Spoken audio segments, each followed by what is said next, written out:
customer with 530 credit. They want a new vehicle. They have several children. So unfortunately, we have very little money down, credit in the low 500. So not usually something that gets approved without a lot of money down. Tough, $1,000 or $2,000 is all he has to spend. You're not going to go buy a used car for $1,000 that's going to get you to and from work safely either. This was going to be a tall order to accomplish. I never like to leave people hanging or tell them there's no options. We can also find you a solution that puts you in a car because I understand, you need reliable means of transportation, especially with the amount of kids you got. Joe did tell me there are no co-signers available, but obviously I try to revisit entirely when I speak to people. No one wants to do. I have my cousin co-sign the car that my wife is driving now. He wants to get out of the situation. Not only do I not have a co-signer, I have people trying to get the out. Gotcha. You're jammed up. So now the next thing that we go to, the duet signing that Joe said we had to work with was about $1,000.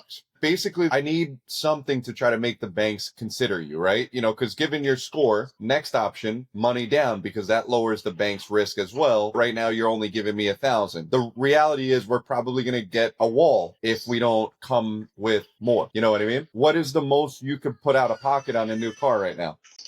I have a very good finance manager that I work with at a Mazda dealership. Nissan is usually pretty good for like low 600s, even in the higher 500s. My thought is going to who I know as being one of the best in the credit approval, a gentleman at the Mazda store that we deal with. We're going to have to go to him because right now Nissan and pretty much everybody's going to decline you. And he's gotten 550s and 570s and 580s approved before for me. So if I was being candid with you, I need to give him the best package. We use a $3,000. That's a benefit. We use 15K miles. And then I know you need a 3-row SUV, which Mazda does make a CX-90, which is a 3-row SUV. So realistically right now, we need the cheapest leasing 3-row CX-90 they have. The good news is in 2025, there's no such thing as like a base model with roll-up windows and small screen and no backup camera.